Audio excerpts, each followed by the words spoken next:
So over the last 90 days, I've spent over $450,000 on advertising platforms like TikTok, Facebook, Instagram, Google, and Pinterest. And in today's video, I want to share with you my lessons during these past 90 days and what can you take away from all of that ad spend to make sure that you get the best ad results as possible for your brand.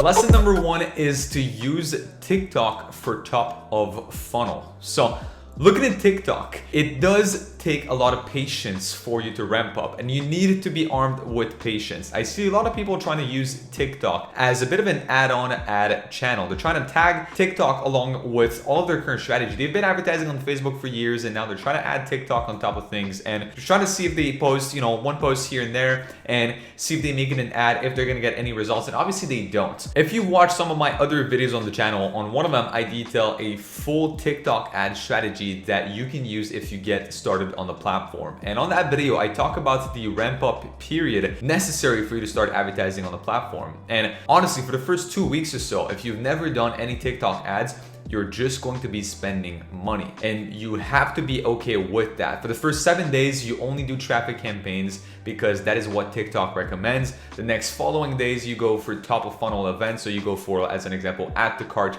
for a conversions campaign. So you start going for higher in the funnel, essentially on your website, but with an initial conversions campaign. And then you'll work your way all the way up to an actual conversions and purchases objective with your campaign. So nonetheless, you are going to spend about 2 to 3 weeks just warming up the pixel, just spending money. And again, keep in mind that TikTok is requesting that you have $50 a day as a minimum ad spend for a CBO campaign. So do not treat TikTok like an add-on ad channel. Treat it like its own strategy. You have to develop a completely different and new and unique strategy just for that channel. It requires you to have a different type of focus, different type of content, and different approach when you want to attack this channel. So don't think it's going to be just like it was when you started on Facebook. It's not. So really treat it as its own beast. And again, I recommend you take a look at some of the other videos on the channel where I detail a full initial strategy on the platform. Now, if I keep going on TikTok, the only two things you really want to focus your energy and attention and also budget on is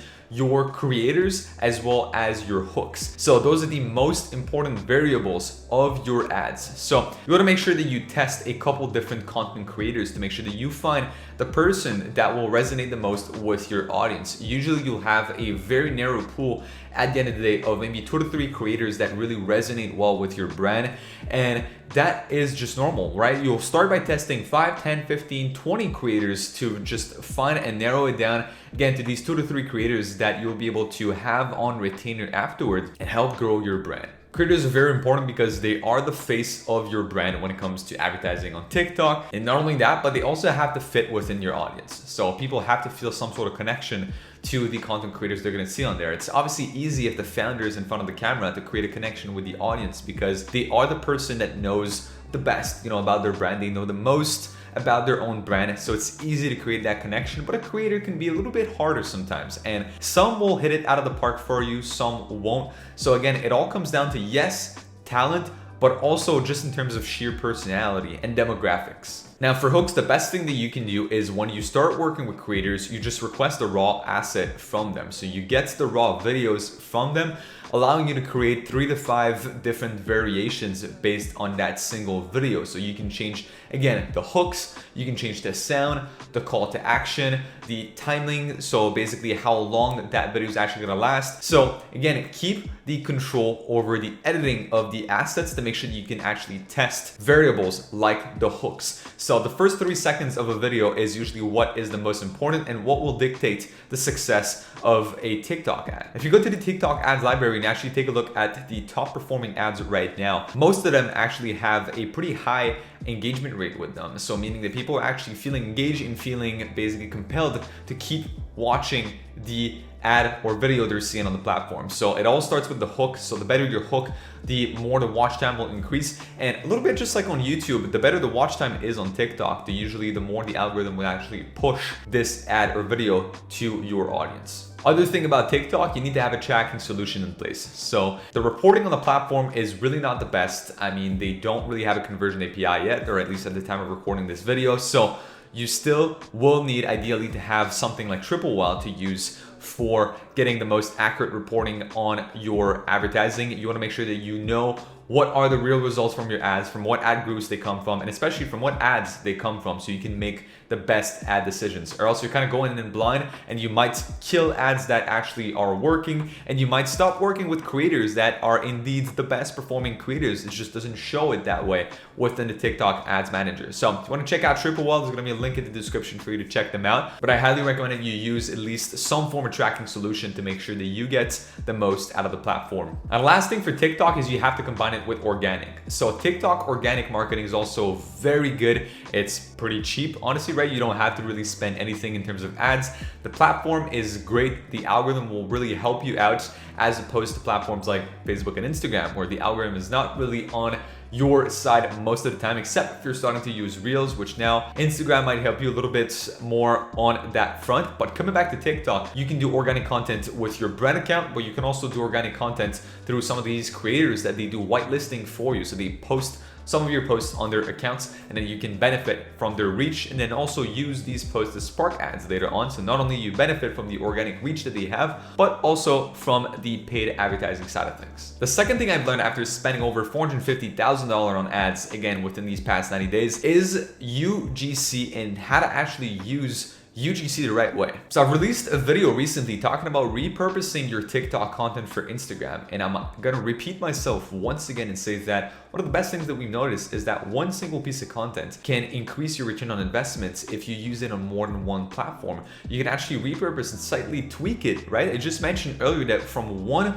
raw asset, we can actually make on average 3 to 5 videos. So you repurpose one asset, you post it on 2 different platforms, and you make twice, as much money. So you get the best results as possible for your brand by posting it on TikTok, but also repurposing it for IG Reels. If you have access to the raw asset, then you can actually slightly tweak the video to post it to IG, so that way the algorithm won't be triggered because it won't resemble the same piece of content you posted on TikTok. So same original piece of content, two slightly different variations, 2 platforms, and twice the reach. And not only that, but it also helps you create omnipresence. So the goal is for people to remember you. Again, I might repeat myself, but something I keep mentioning over and over, I think recently, is people won't buy from you because you are the best option. They'll buy from you because they'll remember you the quickest. So if you are on more than one ad channel, if you're on more than one organic channel, and if you're posting content on there, if people start seeing your TikToks, and then they hop on Instagram, they start seeing your Reels, and then they see your Instagram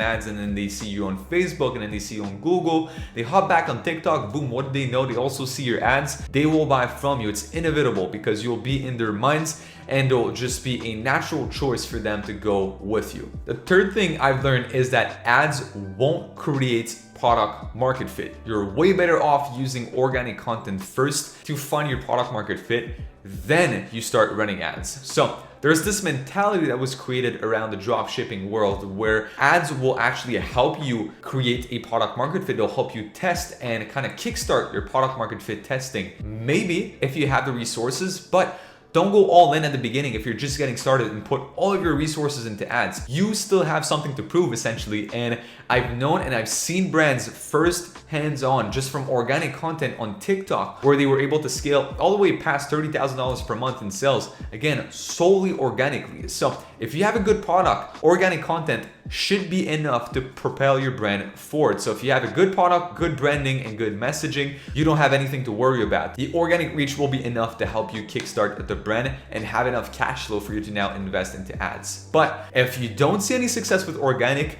don't think that ads will bring any success. So you're gonna build a much stronger brand if you start first with organic content, then build a stronger brand from there, and then actually start ads later on, because your brand will not be dependent on ads. It won't be dependent on a source of investment, because look, ads are futile. You can get, tomorrow you can have your ad account banned on TikTok. You could have your business manager shut down on Facebook for, again, whatever reasons. You're not playing on your own arena. You're playing on these big businesses, these big corporations, and they own the platforms that you're advertising on. So you're almost renting a spot from them. So if you're only reliant on that, then of course, again, you're building something that's not really secure. So you want to make sure that you have a strong organic platform on the back end. Also, highly encourage you to actually invest into email marketing too, because both email marketing and both organic marketing combined can have a pretty solid impact long-term for your brand.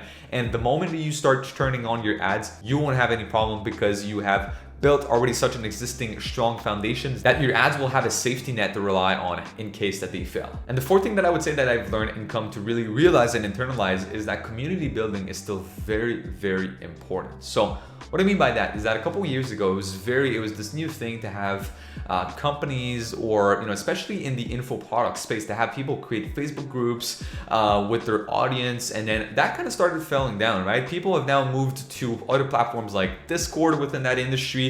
But I've seen e-commerce brands actually build really strong communities to this day with platforms like Facebook groups, right? If you've looked at one of these brands online called Obvi, they actually have their own Facebook group, and they have over 50,000 members inside of that group, which they can use and turn into paying customers. If we look at our clients, one of our jewelry brands actually has over 160,000 likes on their Facebook page, and they've pretty much created a community around their page. So the way they've approached marketing is that they've created two pages, a theme page and their main page, which is almost like a community building page. So their main page is actually posting memes, it's posting also content that will make their audience laugh, and it's all about making content that will tap into the direct audience that they're trying to attract. So as an example, if you're a brand that is trying to target a woman with 30 to 45 years old, and you're selling, again, whatever fashion, you're selling hoodies and it's more streetwear. Well, look, you can create memes, you can create stuff about this exact type of woman. What do they like, right? Do they watch the news? If so, what type of news do they watch? Create memes around these shows. Again, that's basically the approach that this brand of ours has taken, and it's working wonders for them. So highly incentivize you that you do something like that with your main page. You've also built a theme page. Look, it's not dead. It's a concept that is, a couple years old. A lot of people have built theme pages in the past, right? It was something that was right in the beginning of Instagram. A lot of people were starting to build theme pages on a specific theme and then kind of driving traffic from there to their brand. It's still working. Literally, our brand is still doing that right now. They have built their theme page about a year and a half ago, and it got all the way up to 25,000 followers or so at the time of recording this video. They're posting quotes, again, that might appeal to the type of woman that they're trying to attract with their brand. And now more than ever with platforms like TikTok, it's actually easier for you to start building a community, because with the type of content that you post on TikTok, you're showing behind the scenes, you're showing the true natures of your brand. You can actually share funny moments, sad moments, hard moments, victories, accomplishments, right? You can share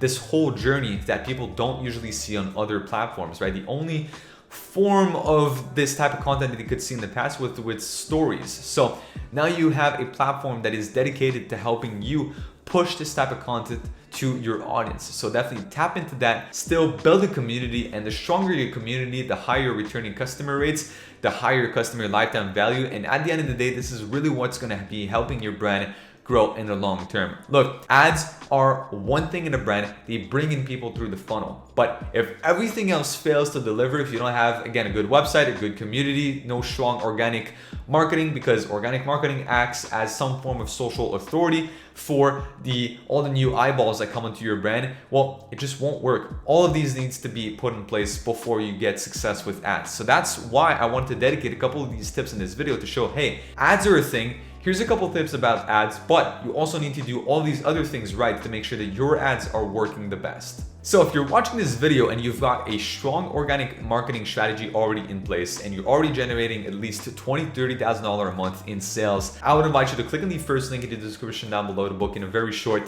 30-minute call with our team. So on that call, we'll take a look at your brand, see if you're a good fit for one of our e-commerce marketing programs. If that's the case, we'll help you scale. If not, worst comes to worst, we'll just leave you with a free action plan to implement on your own. So on that note, make sure you check out other videos of the channel for some more useful e-commerce marketing tips, and I'll see you guys in the next video. Peace.